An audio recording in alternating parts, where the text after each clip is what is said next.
All right, here we go.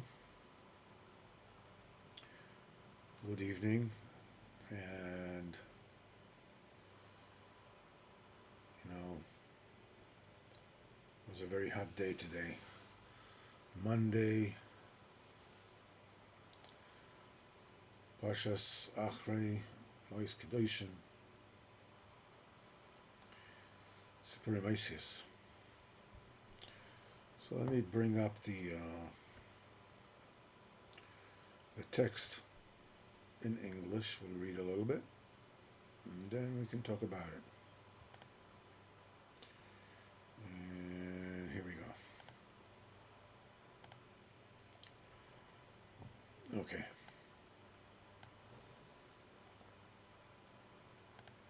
A little smaller.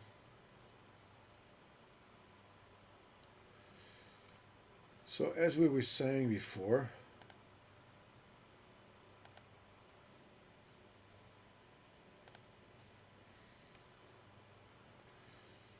we said that the sun and the moon met,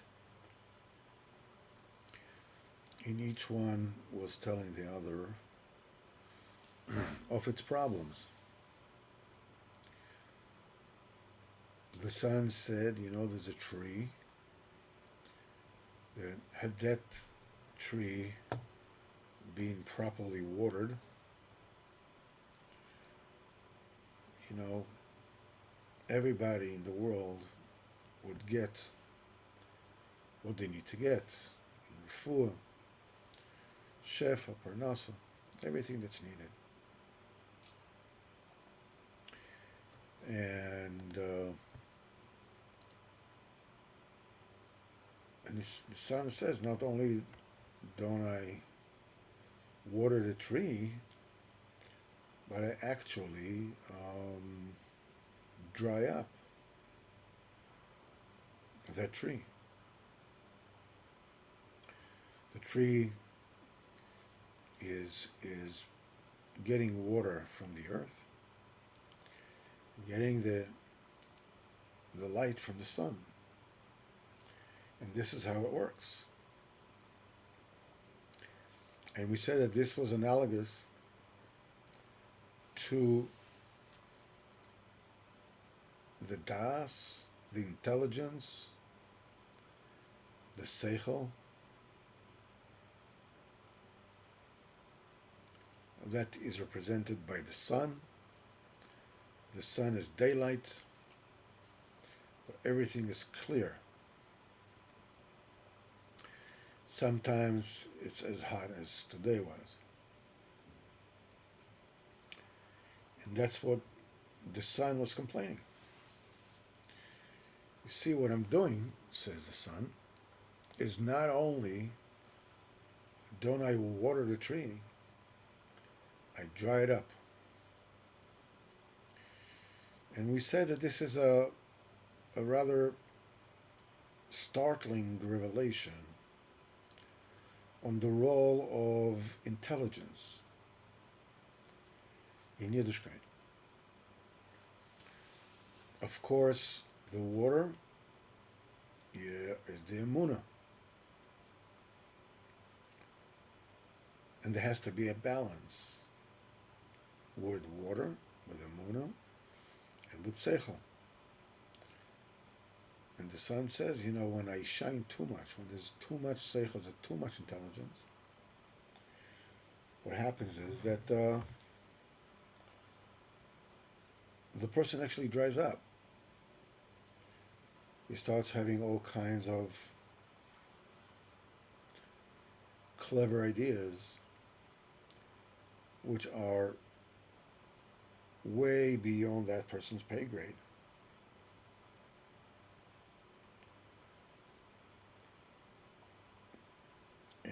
And if there's only water and there's no sun, then the tree also, it's very easy for the tree to fall off and to rot, as it were.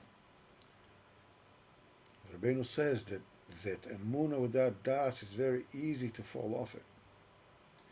Because when you understand what you're coming from, when you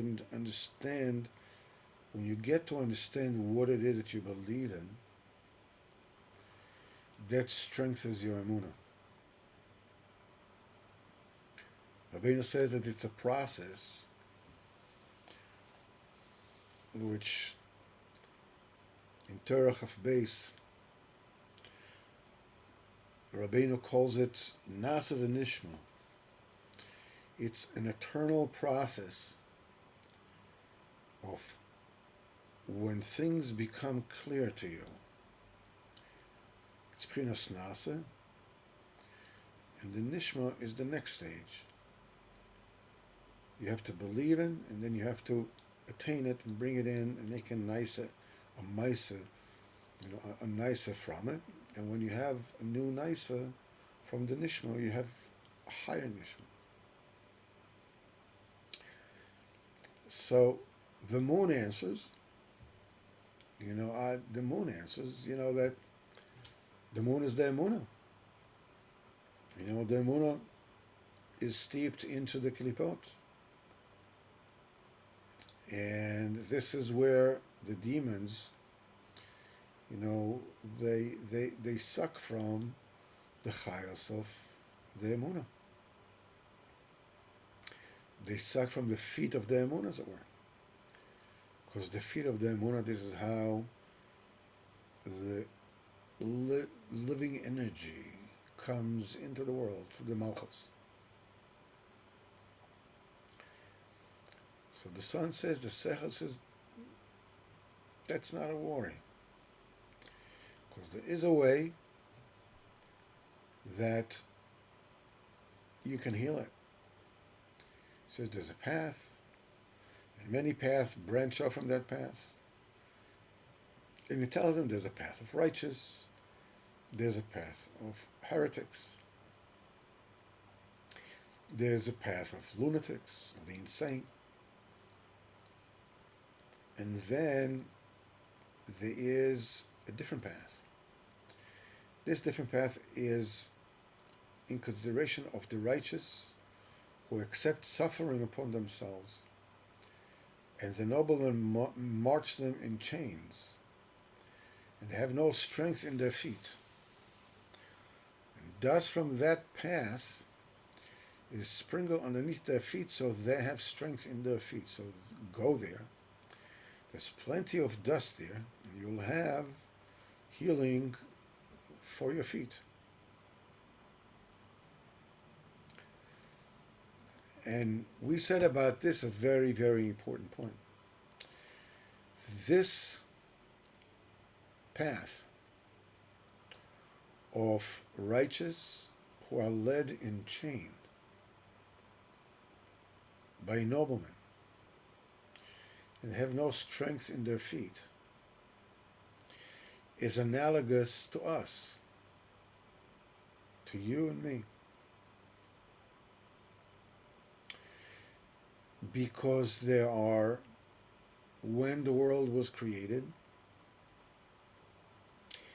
and the vessels were shattered and shards and sparks of the primordial vessels fell from the realm of emanation, of Atzilus. It fell into the realm of the Bria, of creation, and the light of the Chasadim retracted into the Yesod of the realm of emanation. And these sparks of Kedusha, of the primordial vessels, fell into the Kelipot. Furthermore, when Adam Arishon was created, in the episode in the garden, where Adam Arishon has lost practically all the neshamas that he had, because before he had combined all the neshamas, of the entire humanity. And when he ate from the tree of knowledge, good and bad, he lost all the neshamas. Some left him before the sin. This the nishmas, the new neshamas of the tzaddik emes. Some neshamas were left, for him. Some he gave over to his sons, Cain and Hevel. And a lot of neshamas fell into the kelipot, into the realm of the others, the chitzonim, the samach men. The entire Golos Mitzrayim was in order to elevate those sparks and to bring him back.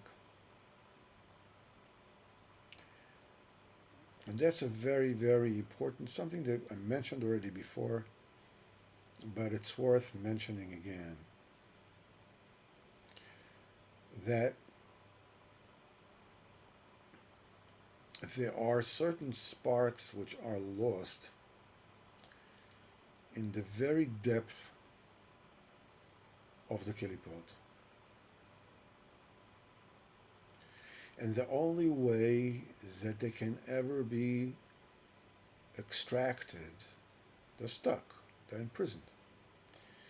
The only way they can be extracted and elevated is if a neshama of a yid who wants to be an Oved Hashem, but he's being pushed from Shamayim to fall into deeds that he really, really doesn't want it. He really doesn't want to do it.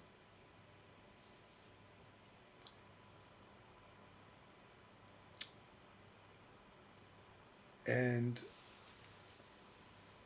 this is, when that person looks at himself and sees what he has fallen into, and that hanky-panky which he was dealing with,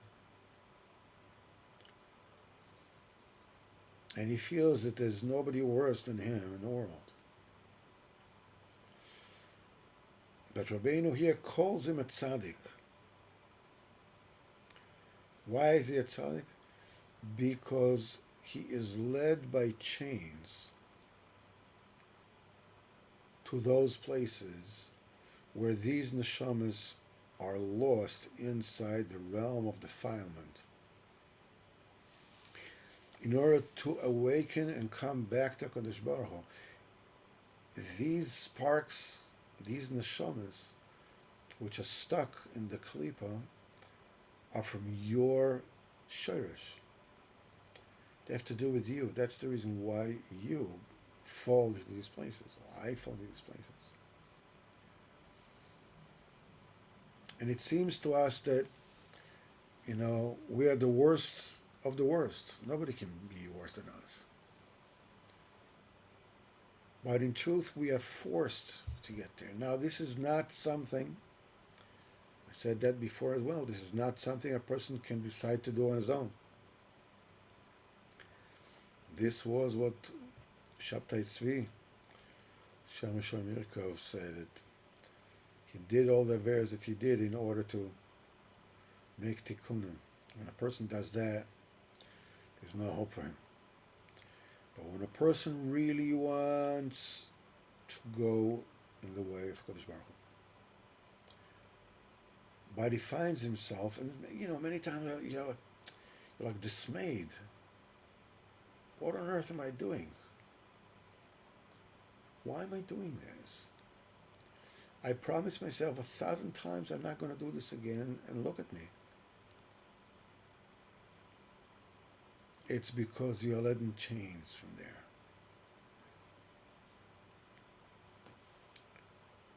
And in that place, there's a special dust, there's a special, what we call pool, a special avok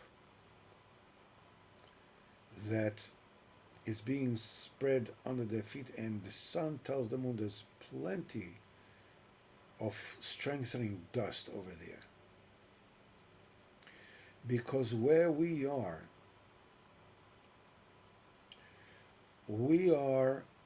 endeavoring to come close to Kadosh Baruch Hu, and because of that, we are forced to be marched in chains to places and deeds that we don't want to be and we don't want to do.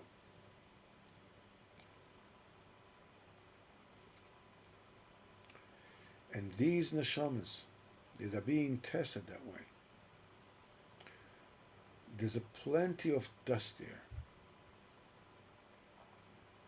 There's a plenty of this avak there. Means there's plenty of ruach chaim.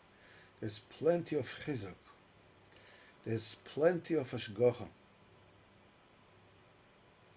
Kadosh Baruch Hu is with you. Baruch Hu is with you. He's by you. There's a special hashgacha on you. He's hidden, yeah. But that does not mean that he doesn't see.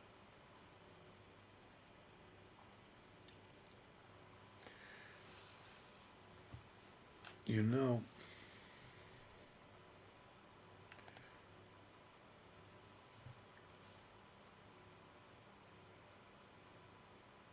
every once in a while,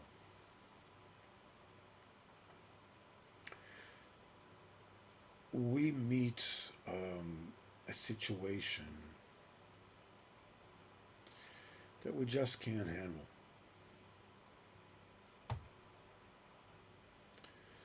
We have no answers in our playbook for this kind of maneuver. It could be any one of a lot of different things. For some, it can be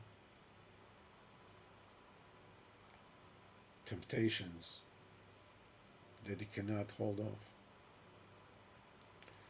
For someone else, it could be physical pain that he cannot handle. Some people can handle physical pain better than others. Some people can handle physical pain at all.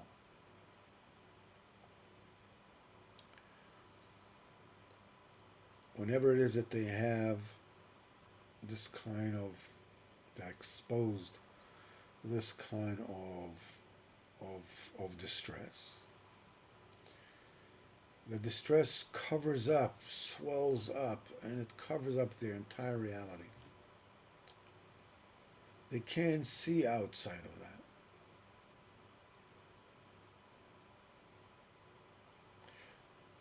That's the reason why some people are alcoholics or addicts.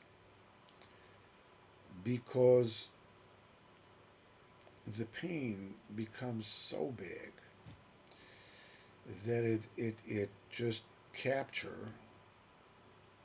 it occupies the entire reality. And when it does that, there's nothing more important for that person's life. It's even more important than his life itself. Than, to find some kind of anodyne, some kind of, to kill the pain somehow, to sort of like shrink it so I'll be able to look out of it. But when a person gets over that, so you're just faced with this irresistible urge, temptation, pain, whatever it might be. every person, it can be a certain uh, disruption of a person's relationship with his family. A person does a mistake. As the song goes,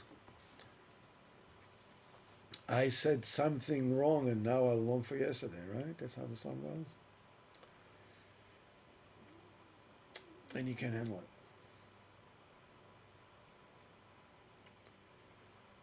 it. And you think that, what? What am I supposed to do now?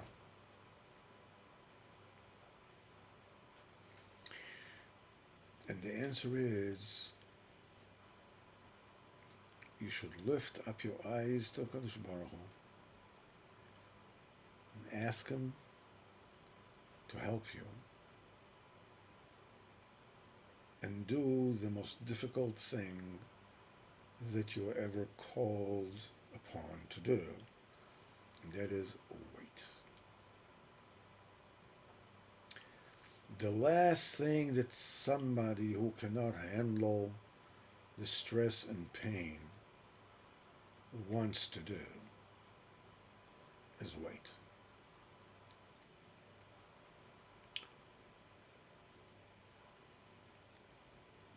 I want to do something. I, I want to do some kind of an action that will assuage that pain, that will relieve that pain, that will, whatever it is, will get me out of these straits that I'm in, that will fix the relationship, that will. The pasuk says, David HaMelech says in Tehillim, Rabbois machshavos belev ish. There are a lot of thoughts in the heart of men. I'll do this, I'll do that, I'll make this plan, I'll that plan, whatever. Ve'atzas Hashem hisakum. And the advice of Hashem, it will stand.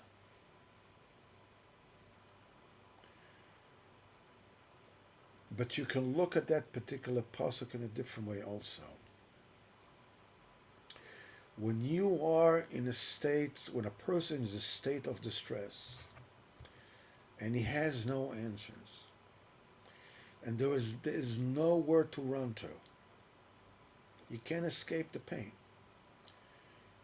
It could be physical, it could be mental, it could be emotional, it could be anything. You can't escape the pain. And you're trying to think, I'll do this, I'll do that, and I'll take that pillow, whatever it is, and I'll do this, and I will speak, and I will talk, whatever. The Isas Hashem He. And you know what's the advice of Hashem? Takum. In Yiddish, Takum means stay, means stand. And the advice of Hashem will stand. What it means stay.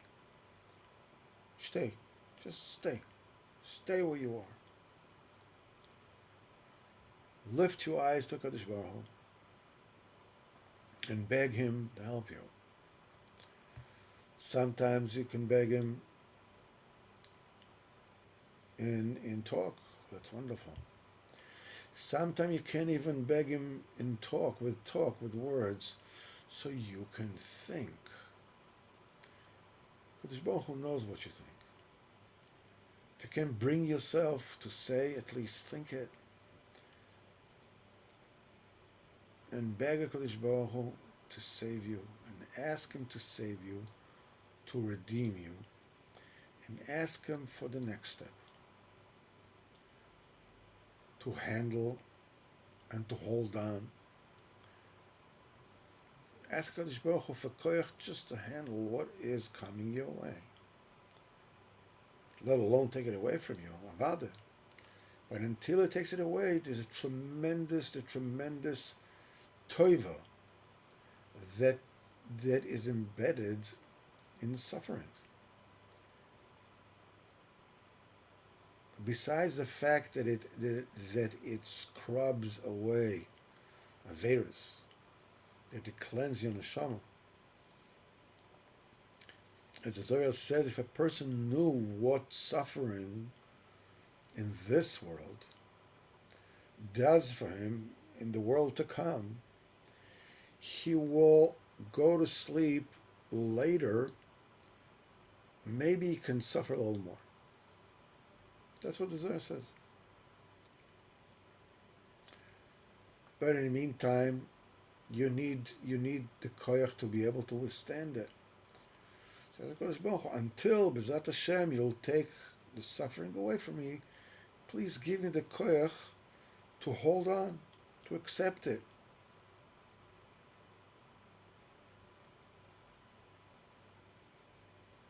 And Rabbeinu says, furthermore, inside that suffering that you're going through is a Kadosh Baruch Hu himself to keep you alive. Because nobody and nothing can keep you on your feet, can keep you going, except HaKadosh Baruch Hu himself. It's a time of tremendous closeness. Toiv Nifla.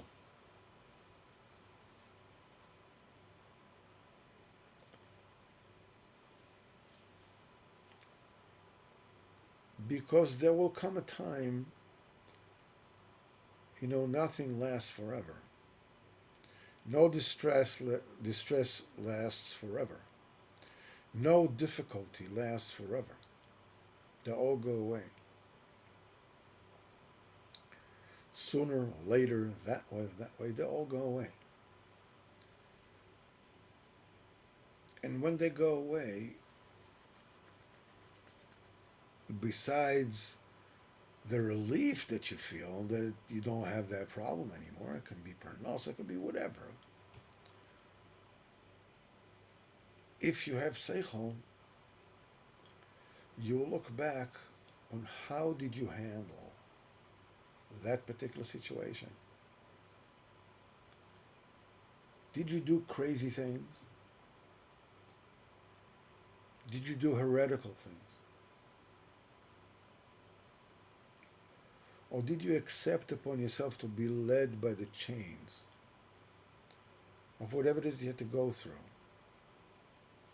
waiting for Kadosh Baruch Hu to deliver you from there?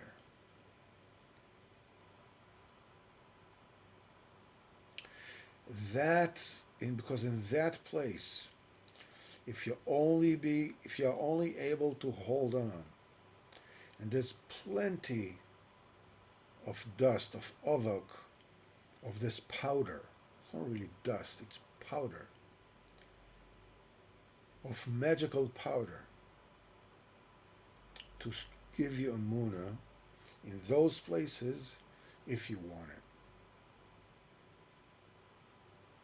If you choose it. If you don't shake it off, if you don't kick these Suram officers, forget about it. This is not for me. I don't know, I'm going to a bar. I don't know what I'm doing. There's plenty of Yeshuas there. Let's just get back to the story for a minute and see what goes here.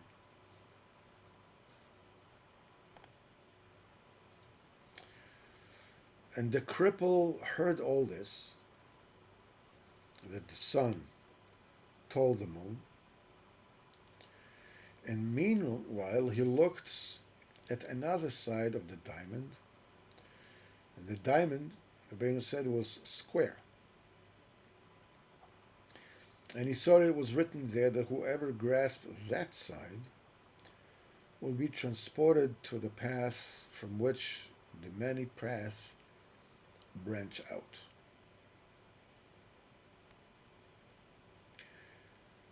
The diamond is the tzaddik. We said so before. When you grasp yourself, you grasp the tzaddik.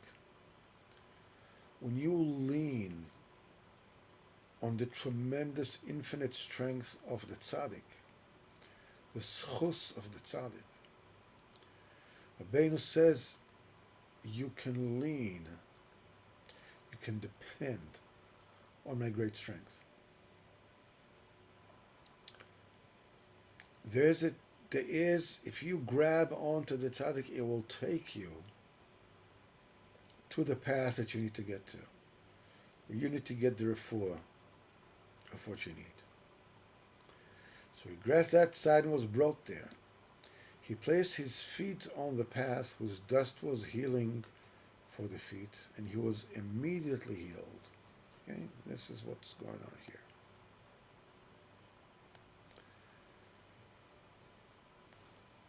A very interesting point here.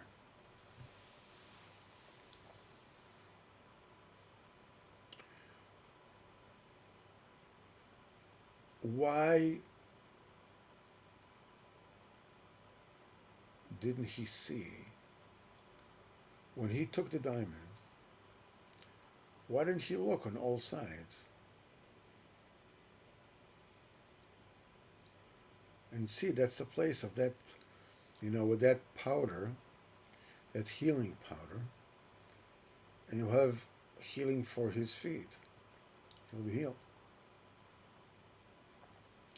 First of all, he has to go to the place where the sun and the moon meet and hear this entire back and forth between them, where the seichel speaks to the emunah, when the sun speaks to the moon, when the day speaks to the night.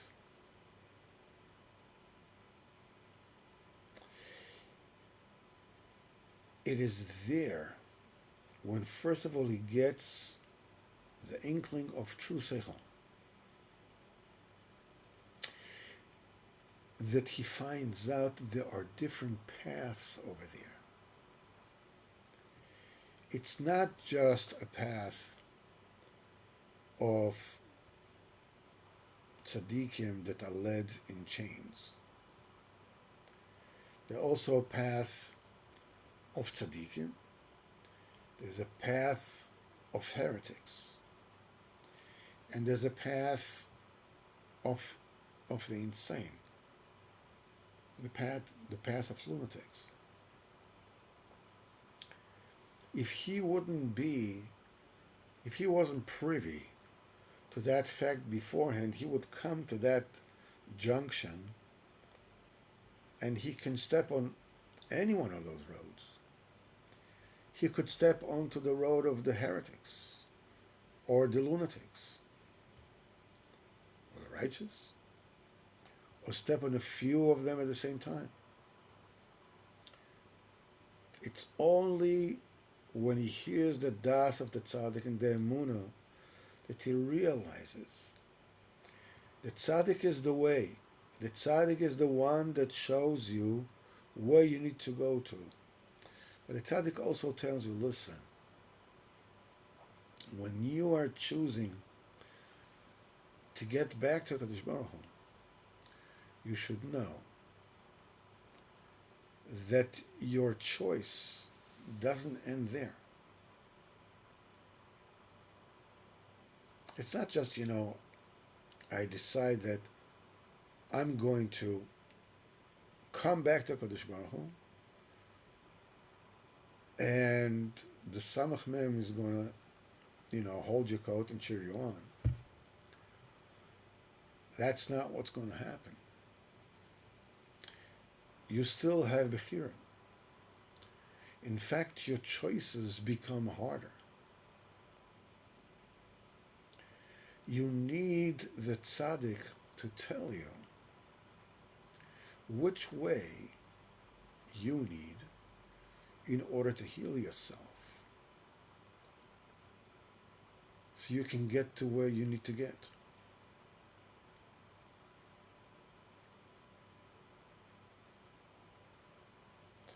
As we will notice,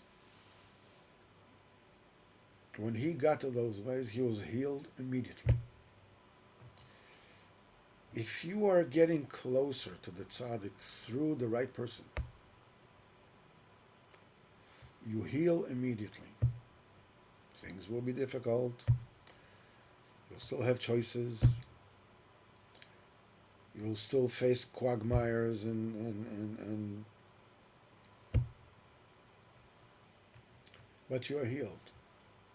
You're on the right way. You know, a few years ago, I was asked to write an article for some kind of publication of Breslov Hasidim. They they were on my case for quite a while to write them the article, and I said, I didn't want to write it because I didn't have anything to say that I thought is important enough to write an article about. But they stayed on me, and after a while, I think it took about half a year or something like this, I said, you know something? I know what to write. And I wrote an article, which the headline, being that I'm a copywriter, I'm an advertiser, caused a tremendous uproar. The headline said, to who of Rabbeinu's Talmidim you should get close to.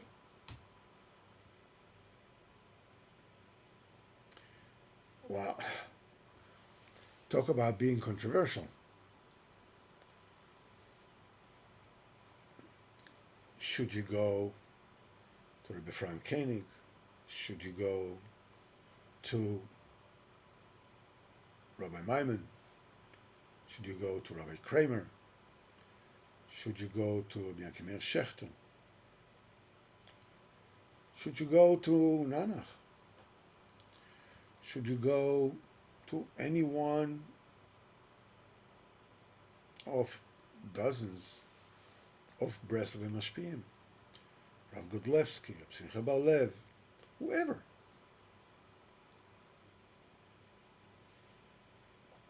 So I said, when you ask that question to any Breslov Chassid, the first impetus, obviously, is for him to say, you come to my rabbi.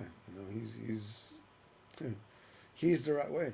Everybody else are okay, but my rabbi, he is the McCoy. He's the real McCoy. And I said that it really doesn't make a difference who you get close to, as long as that particular mashpia, as long as you really want to get close to Rabbeinu. That's point number one. And as long as this mashpia that you are getting close to has three attributes. The first one, that he's Shomer Halacha, that he's a holy Jew. What does it mean? It means that he keeps himself from Pagam Bris. He keeps himself from Averis as much as he can. That's his inyan. This is what he's doing. That's his main goal in life. The second is that he's obviously is a Breslov Chassid. That he is close to Rabbeinu. He'll give you the das of Rabbeinu. He'll give you the eitzes of Rabbeinu. He'll give you the emun in Rabbeinu. And the third attribute has to be somebody that you can talk to. Somebody that you have a sprach with, that you can talk to him. You can open up your heart. You can say this, you can say that. You can be makabel. They didn't understand why I need these three things, because supposedly these three things are obvious. What? That he needs to be a Shomer Halacha? Duh.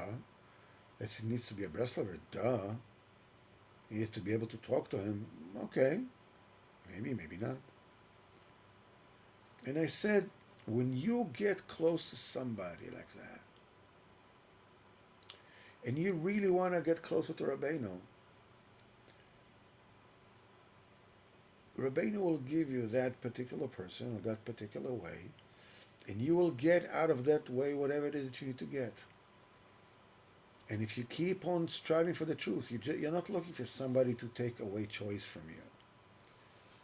You're not looking for Reverend Jones, Laleno, to take the choice away from you and to think for you. We know how that happened with the Kool-Aid, right?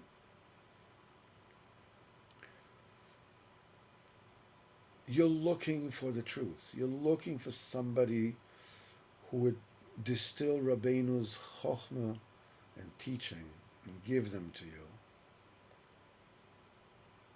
in a way that it's matim to you, that it fits you, fits who you are.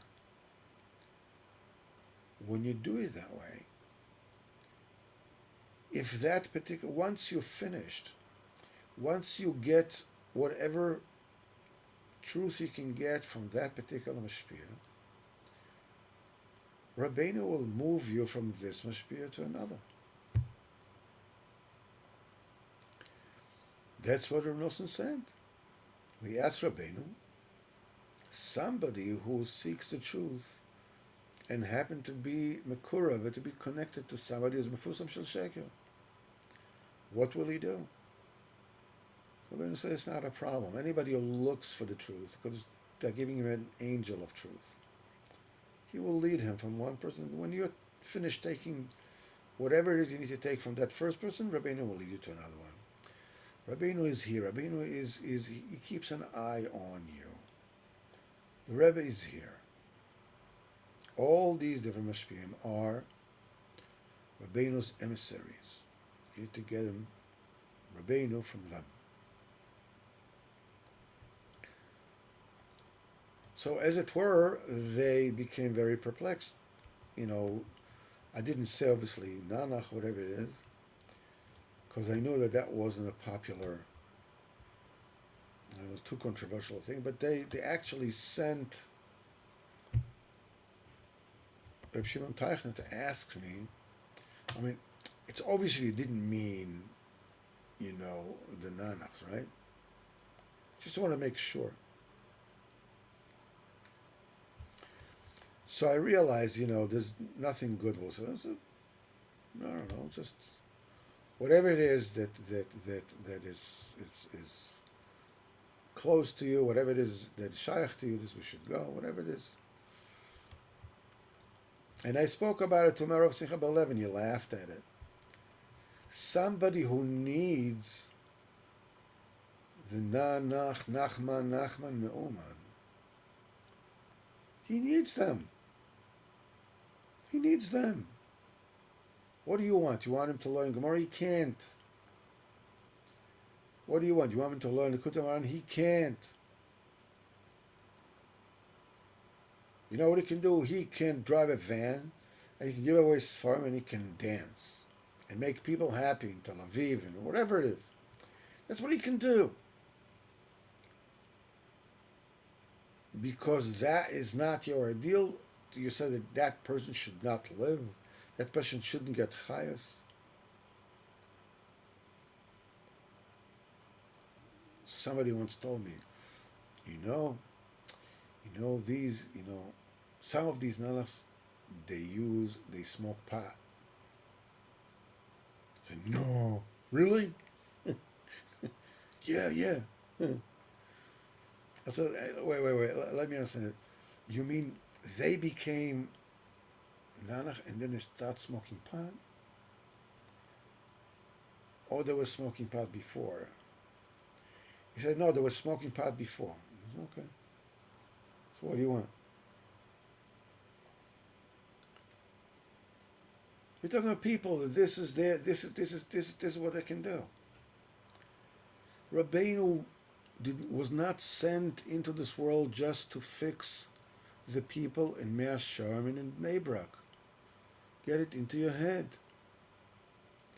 Rabbeinu was sent to this world to fix all the Jews who are in Dizengoff Street in Tel Aviv, in 42nd Street in Manhattan, and those that have gazillion earrings on their ears going barefoot in Bermuda or in India. You can use the same language with each and every one of them. Each one is a different strokes for different faults. A tzaddik emes says, "Ish asher ruach bo," is a person who he had the spirit in him. What does it mean? Rashi says that he's able to counter the spirit of every single person, to know what every single person needs. Okay, so these people could not understand that yet there's place for for Rav Odessa's people. There is a place for them, and it's Rabbeinu's place. You see how long they've been around. You see that there isn't anybody who have printed and spread more Sifrei Rabbeinu than them.